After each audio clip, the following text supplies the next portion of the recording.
Good morning, everybody. Now that it's 9 o'clock. Blair, can you hear me? Yes, Cliff? Can you hear me? Okay. Good morning, everybody. It's 9 o'clock. Let's call to order the Public Service Committee. Would you please call the roll? Sturgis. Shepro. Lewis. Leonard.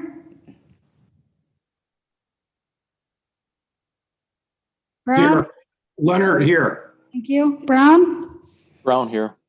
Gopi. Kobe's present. Tippy. Kobe's Surges? present. Surges? I think he often has some mic troubles. He is here. Shepro. Mr. Shepro? Blair, can you hear me? We got you now, Cliff. Yeah, Shepro here. Okay. Thank you. You have Kobe? Yes, Yes, we have Gopi. Thank you. thank you. Thank you. We have a quorum. I need a motion for the approval of our minutes from December 17th. Brown moves. Brown moves. Second.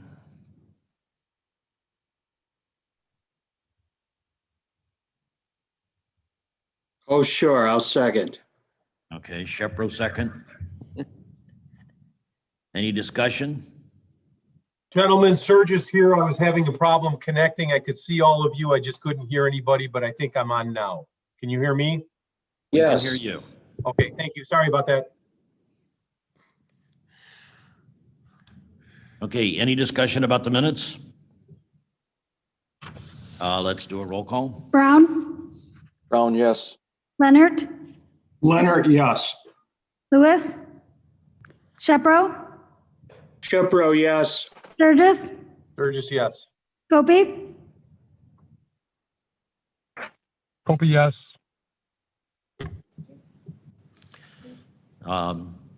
Finance reports? Anybody here from finance? Okay, we'll skip that. The recorder? Yes, I sent you all the report for December.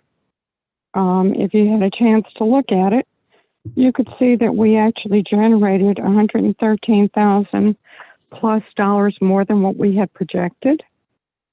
So we're having a busy year, just like we did in the past. The recorder's office, the building itself is closed, but the recorder's office is conducting business the same as any other time. And what you can see from the number of documents recorded and the monies that are generated that there's a lot of activity taking place. I'm not sure why, but we're reaping the rewards. So if anyone has any questions, I'd be glad to address them. Is that Penny on the line? No, that's Sandy. Oh, hey, Sandy. I'm so sorry.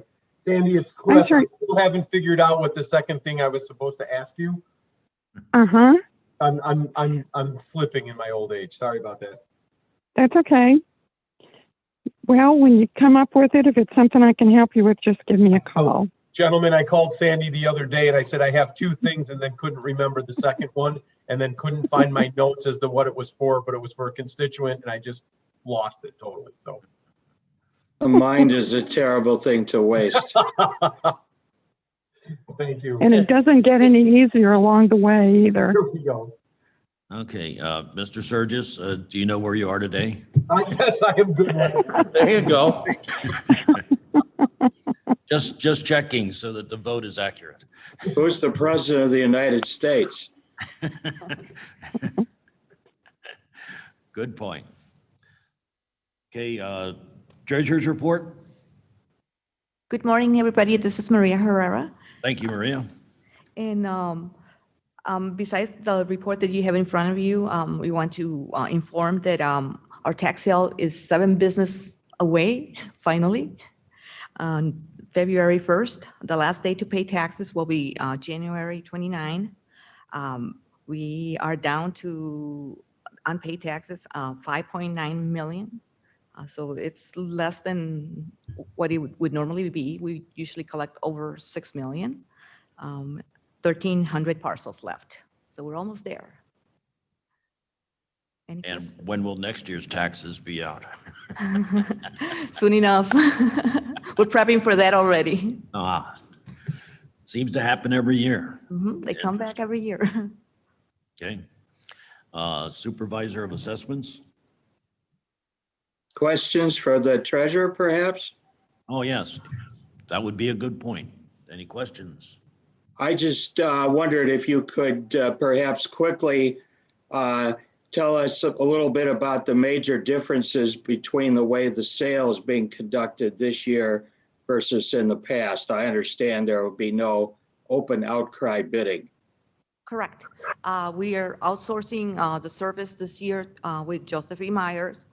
They prepare us a special program for due to the virus, and the tax buyers have to register and with the same process as before, except this time they will, when they come in the morning, they will deliver a flash drive with their bids already entered into that data. And that information will be loaded into a computer and combined with all the other buyers. And somehow the bids will be accepted, through the computer. We have never done this before, but we hope that it's a simple way. You don't get to use a buy it now like eBay or something. Not that way, no. Thank you. You're welcome. Thank you. That's a different website. Works a little bit differently. Okay, any other questions? All right, thank you very much, Maria. Supervisor, is Mark Armstrong online? Yes, Thank you, Mark. you're welcome. Good morning. Good morning. My report begins on page 29 and runs all the way to page 30, just 2 pages this month. I would call your attention to the second page. That's page 30 of your agenda packet. And that gives a summary over the past 5 years of work done by my office. And you can see that in the top grouping under documents processed, and you just scrolled by it there. So move up a little bit. There we go. That's the chart. Okay, notice we had 71,629 documents. That's not terribly different from what we've done in prior years. So we were able to accomplish with all the problems that we had, we were able to accomplish all the work that we had before us. But I especially want to notice the second set of boxes. These are things that have been done both by the internet and by telephone. And notice we had all-time record highs in all of these things. The first column is KaneCountyAssessments.org. That's my website. And by the way, I'd note if you went to that beginning yesterday afternoon, we have a complete redesign of this. Many thanks to the Kane County Information Technologies Department, who has put our design in line with the rest of the county so it looks seamlessly. By the way, you can still get to my website from within the county, but we wanted a URL because that identifies it for people who want to go straight there. We did that about a dozen years ago, and the number of people using the website tripled within a month. So we knew that ease of access was one reason why we have another way into that site. Our page views also hit an all-time high. DevNet Wedge, which is our property information portal that I share with the treasurer, notice we had an all-time high in visits to that site, but that site is only in its third year. But we also had an all-time high in the number of page views. Now, page views is when somebody looks at an individual parcel. We have 196,000 parcels in Kane County, but we had 3.8 million page views. That tells you how much people are going to our website and looking at stuff. and stuff that doesn't anymore have to be a phone call to my office, because look at that next number, telephone inquiries. We had a all-time high last year at 24,959 phone calls, and we increased that by 29% this year to 32,220 telephone calls. But if you look at that number ahead, the property lookups where people wanted to just see something about a property, if only 10% of those turned into phone calls, we would have to have about 5 times the staff we have right now just to handle that increase. So this is one of the most cost-effective things we've ever done in my office. Real pleased with that. Lastly, at the bottom of the page, board of review progress. We have our final board of the review meeting for the 2020 session is set for January 27th. We're prepared to certify the tax roll to the county clerk's office. That will allow them about 45 additional days over the minimum that they need in order to process the tax rolls, extend taxes out, and get them to the treasurer in time for the treasurer to timely mail out tax bills on or about May 1st of 2021. So in short, despite all the problems we've had in the past year, all the obstacles, we're able to deliver the assessment roll to the clerk on time and under budget. Actually, ahead of time and under budget. Be happy to answer any questions anyone has. Yes, do you have Mark, do you have an update on the Walgreens status? We've got the approval from the county to do the contracts. And so now that goes out to the appraisers, and then they have to do their appraisals.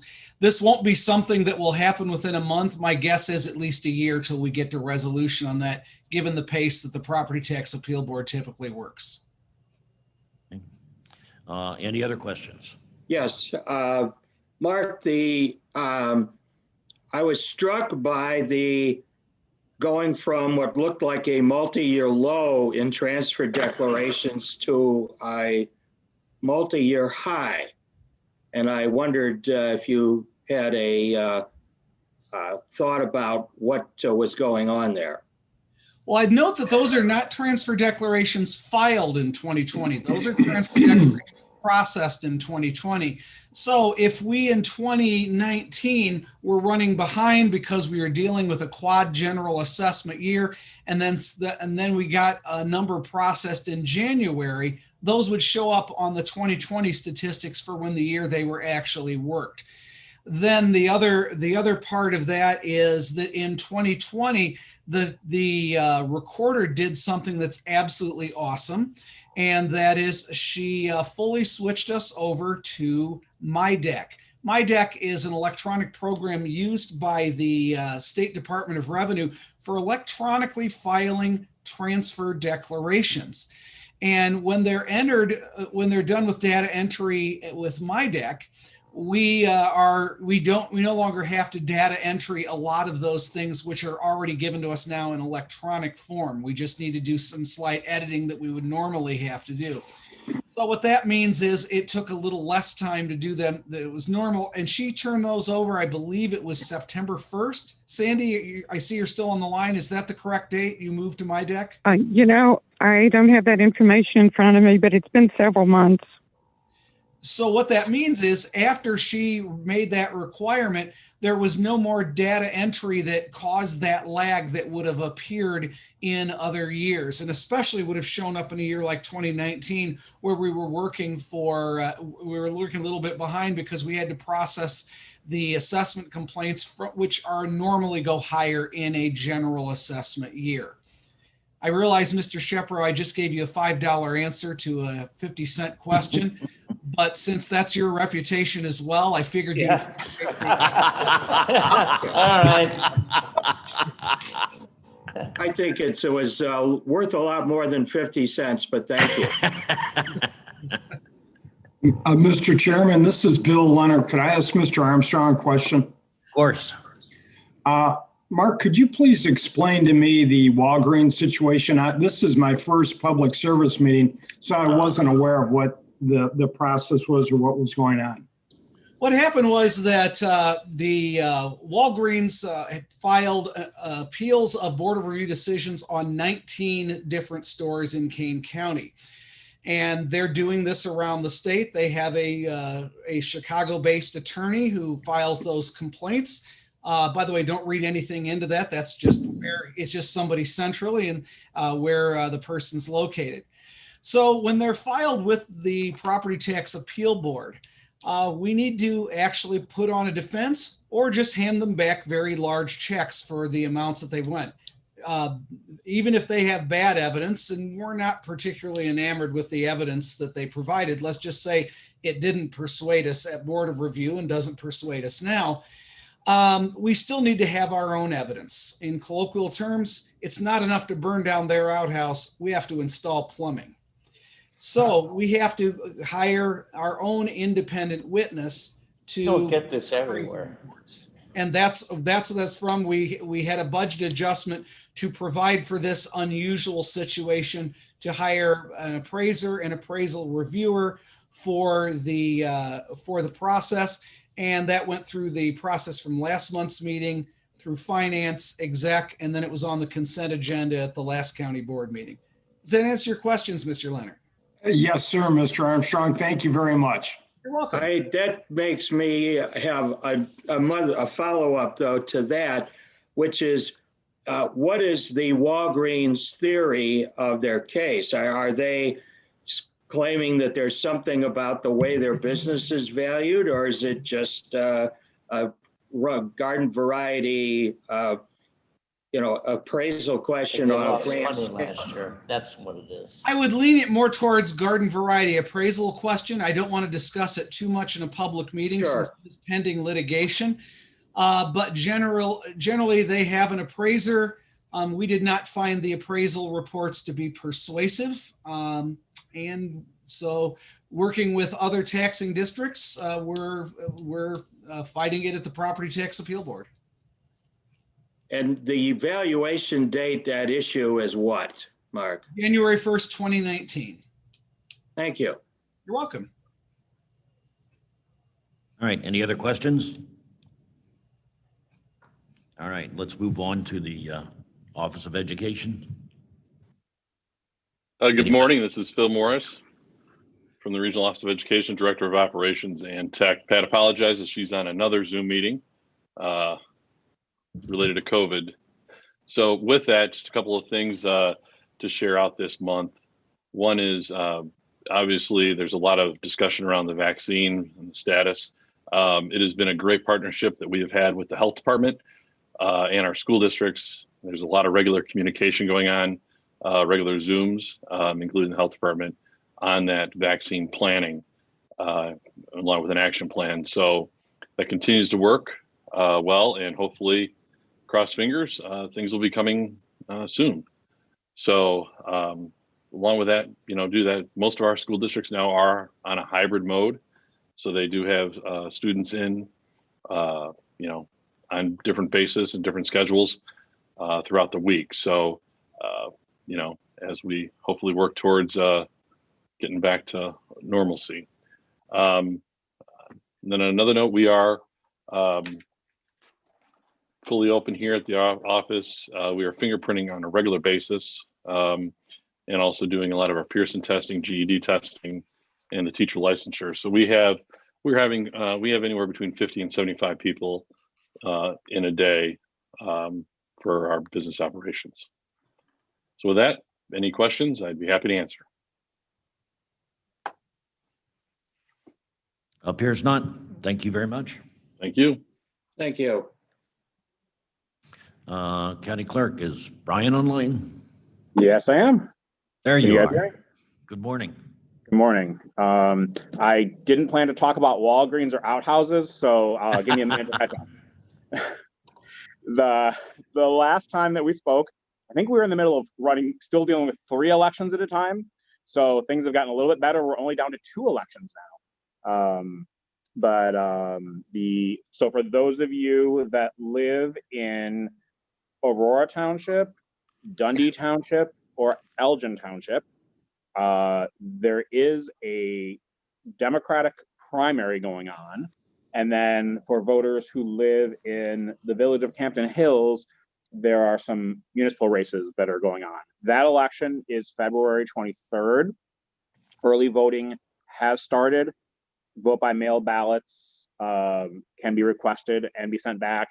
We have our little chart with the dates for early voting locations. Because it's a smaller election, you're not going to see all the locations open up, because anywhere outside of those townships or the village of Campton Hills does not have a primary.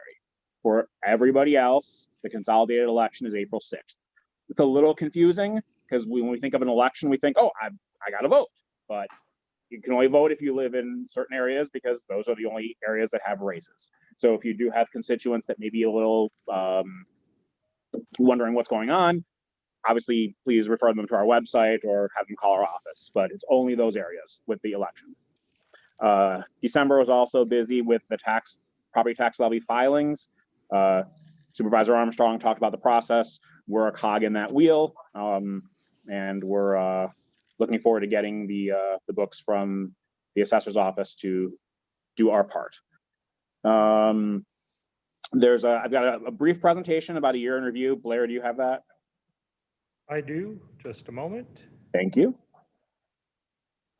It's strange. We were looking back at putting together the year, and you look at pre-COVID and the world now.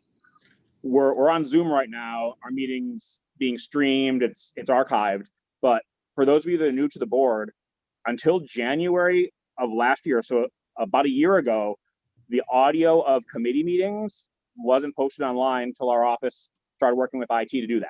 So a year later, all of our meetings are streamed. People can be watching it. They can archive the video, but we didn't have the audio online for committee meetings until a year ago. Strange world. So I'll go through this quickly. I don't want to take people's time. Next slide, please. The money is obviously where everyone looks first. Even though we've had so many changes to what we do, we still finished the year under budget, and we still provide the services and brought in the revenue. We generated about 1.3 million in revenue from services. Just for those of you that are newer to the board, historically, when Clerk Cunningham took office, we were generating about 640,000 a year, so it's more than doubled. It's slightly less this year than last year in terms of revenue, but again, we've been dealing with COVID and being by appointment only since the end of March. I am happy to announce the 1.4 million grants. Well, a chunk of that was COVID related, was CARES Act related.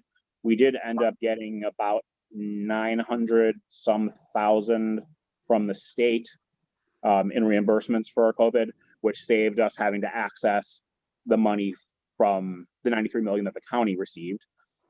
We did get a $328,000 grant from the Center for Tech and Civic Life that can be used for election upgrades. Can actually be used for most anything election related.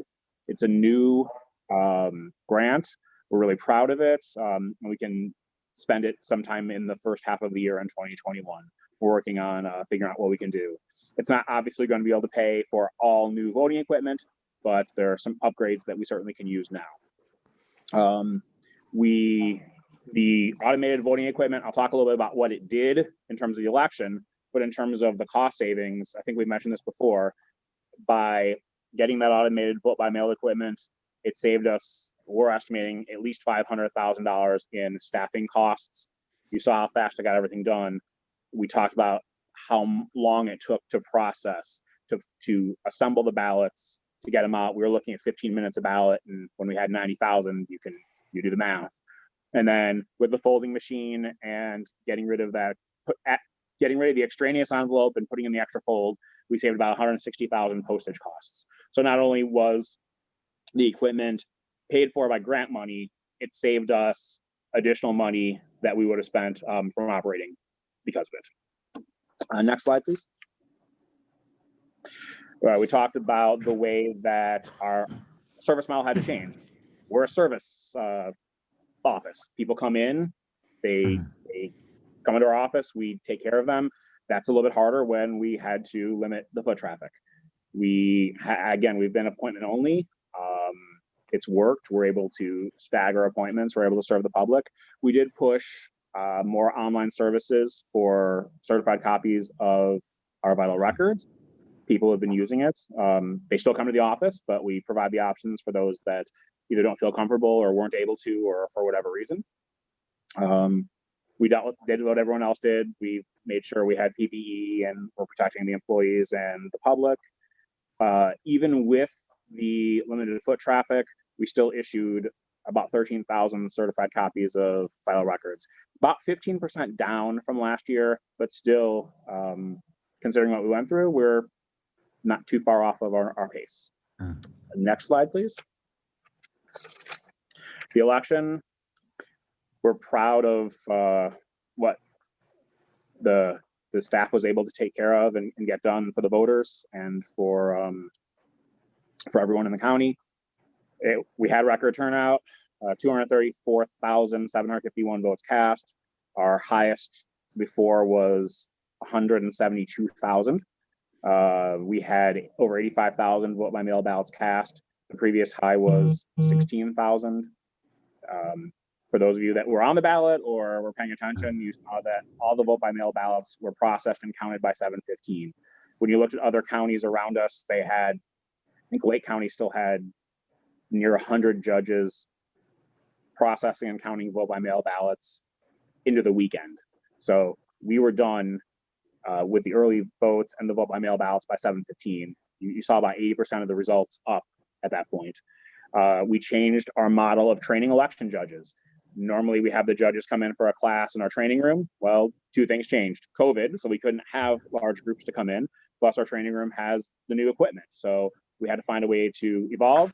We went to an online training and certification program. It worked extremely well. We still had judges come in small groups, especially the new ones, to do the hands-on portion of the training, but they were able to take the test and do the learning program through modules online, and it worked really well. We had PPE for our judges and our and the voters. I think we were the only one during the primary to have those big hand sanitizing stations, and we had them for election day in November as well. We had our sanitizing plan. One of the concerns we had was whether the polling places would want us to come and do a full-scale cleaning after the election, like we did in March when some places were concerned. Because the plan we had, where we had our roving sanitizers plus our judges doing the job, the polling places were satisfied with the cleaning. We didn't have those requests afterwards, so the plan worked, and we were happy, and we were able to save money that way, and more importantly, keep people safe. Next slide. Tax extension and redemption. More properties this year, I think, as Supervisor Armstrong mentioned, we have about 196,000 parcels. The value's gone up, and we processed about 1,200 tax redemptions as well for delinquent taxes. So that's pretty much it in terms of those things. If there are any questions on our report, take them. Brian, I'd like to share something. Not too long ago, I had a brief tour of the new equipment that was used for our election this past term. Yes. And I was extremely impressed with the way that it was done. First off, the equipment that was purchased to handle the mailings was done with a way that saved us a tremendous amount of money on postage, and at the same time operated it very efficiently. The equipment that is being utilized initially when the ballots come in, one of the key things is verifying the signatures that are on the ballots, and that's being done by a combination of using the machine as well as electronically being able to have the judges verify the signatures. I would stake what I saw over at your offices. I would stake that and say that if there's any county in the country that has a better system I think they don't exist because it was done so well. So I really want to congratulate you and everybody in your department for the forethought of being able to get the proper equipment as well as implementing it in a way that was just done in such a seamless manner. Thank you. Clerk Cunningham, he was the president of the National Association of County Clerks and Recorders. So during that time, he built relationships with election authorities across the country and saw what other jurisdictions were doing and was able to look at what worked, what didn't. So when we were, this wasn't a new thing. He had been planning this for years in terms of getting ready. And so when the time was ready to pull the trigger and get the equipment, we knew what we needed to get. And so we were ready.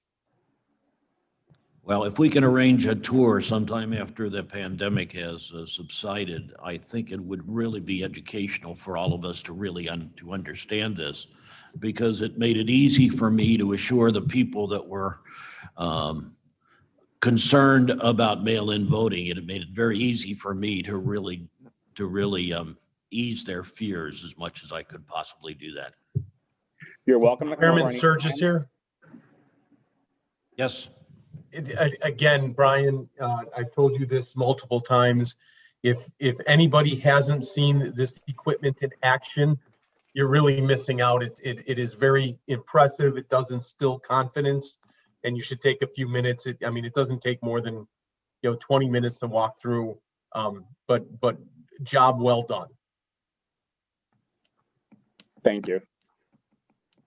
I got a few questions.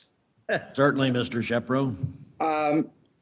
Brian, you mentioned the Democrat primary in 3 townships. My understanding was there was a Republican primary in Elgin for 1 office. Is that not correct? I believe it was just Democrats in Elgin. I can verify that though. Okay, I understood there were 2 candidates for supervisor, but maybe that's not up to date. I think one of them did not hold up, Mr. Shepro. Oh, well, that was going to be my next question is, are there any challenges that are pending in terms of being on appeal for being on the ballot for either the primary or the consolidated at this point? I believe there's one for the consolidated in Aurora, but not for February. The candidate, Mr. Shepro, the candidate list is on our website. Yes. For what offices are there. So that's for the February election. That is what was certified to us. I guess another question is, as I understand it, the election statute that applied for the general election last year explicitly stated that it was only to apply to the 2020 general election. Has there been any subsequent how is that carry over, if at all, to the current elections for 2021? There were concurrent bills in the House and Senate to extend some of the issues. The bill, they both passed their respective houses, but didn't get passed by both and did not advance to the governor. So the legislation that was signed last year only applied to the 2020 general election.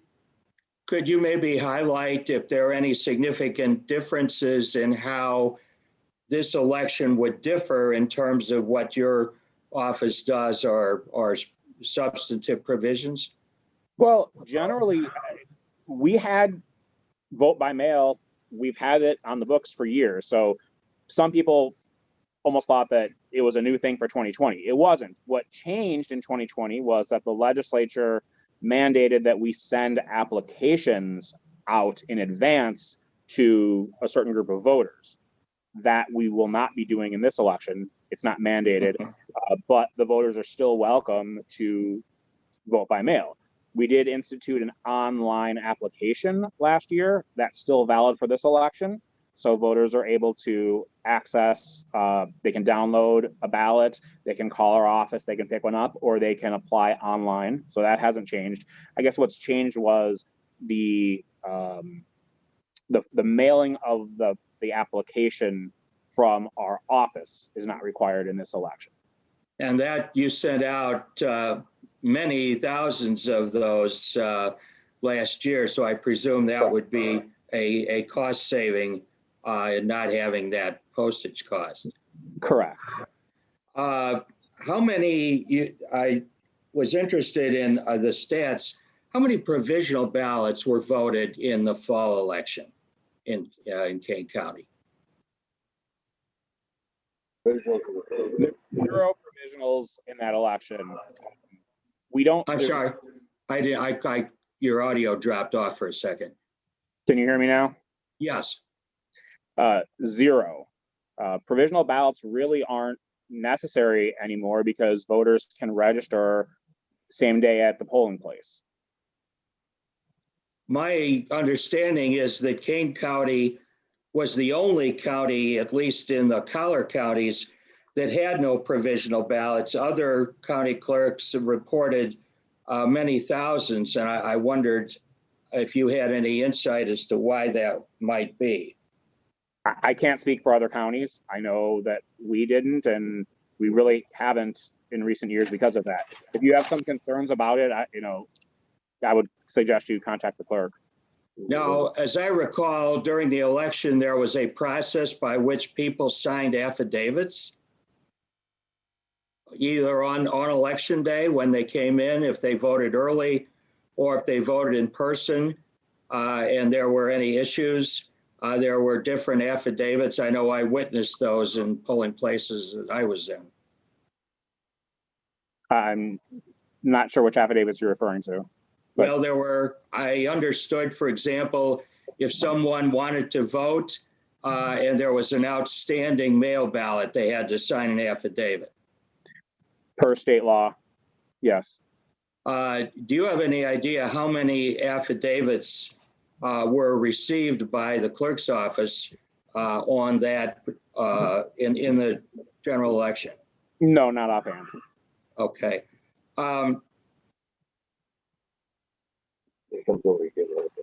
If you would like to talk to the clerk, Yeah, we've had some talks about that. And I would love to take this offline, and I'd be happy to take that meeting with you with John or Jack. So. Okay. Well, we're going to do that because I do have a lot more questions, but I won't take up any more of the committee's time. Thank you. Thank you. Thank you. I do have one more question for you. I was looking at the number of births, and I noticed that the number of births was way down in 2020, and I wanted to make sure that your office was not the reason for that. We get blamed for a lot. I don't think we're responsible for that one. Remember, Vern, that you're going to see the effect of the pandemic in births in this year, not last year. I think we started in March, right? So. Question by Copey. Okay. Yes, Mr. Copey. Hi, thank you, Mr. Chairman. You explained that there was funds received, federal funds on top of the CARES Act funds that were distributed to your department, and I was just curious if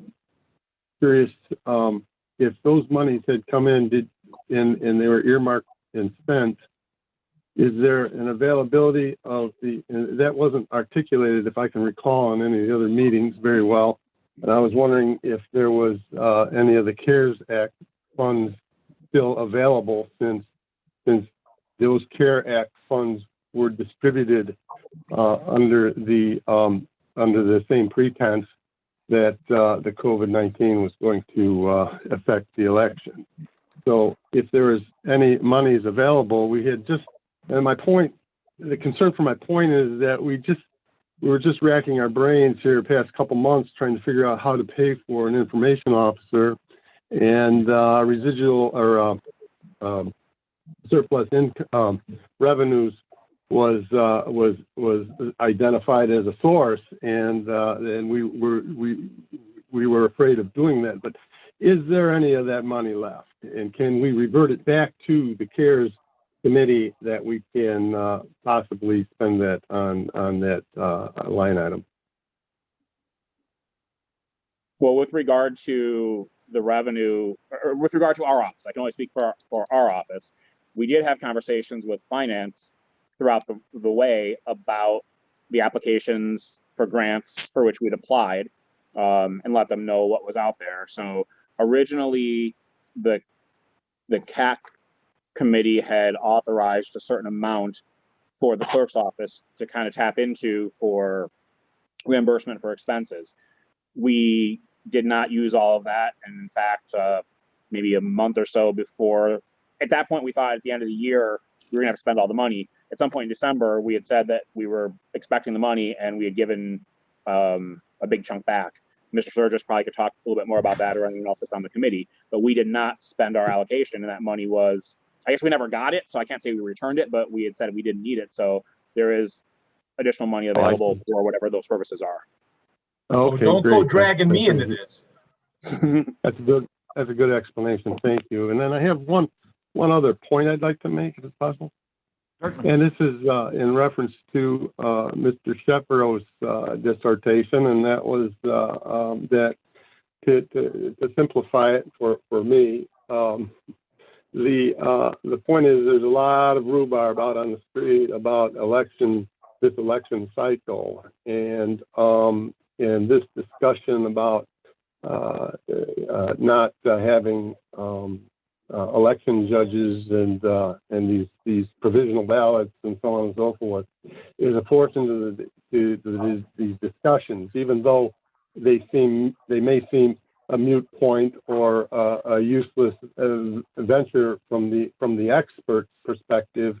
From the voter's perspective and the voting public, especially when it comes to partisan values, it becomes a very, very serious concern, and that they may not understand completely. So if you've had availability to funds, why wouldn't you spend a few bucks to have the election judge and the provisional ballots operated efficiently?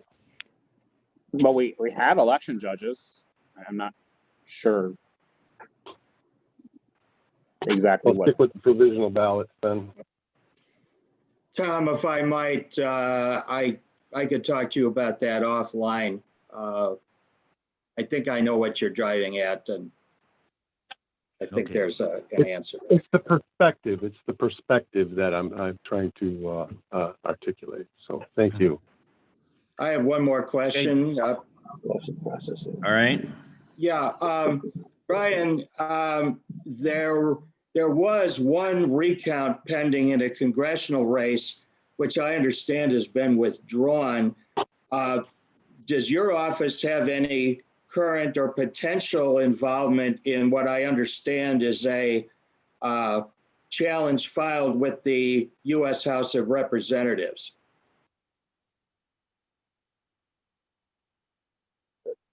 Nothing as far as I know.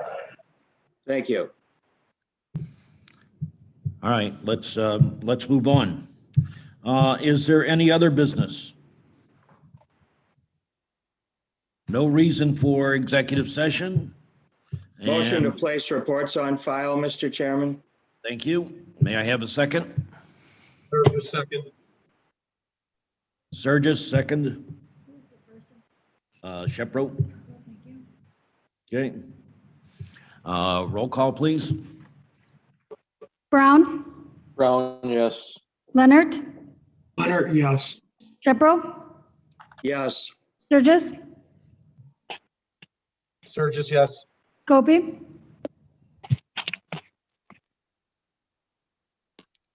Opie, yes. thank you. Okay, thank you. Are there any public comments? Anybody online? There's nobody here. Motion to adjourn, Mr. Chairman. Thank you. May I have a second? Leonard seconds. Leonard seconds. All in favor? Aye. Aye. All right. Thank you, gentlemen. See you next month.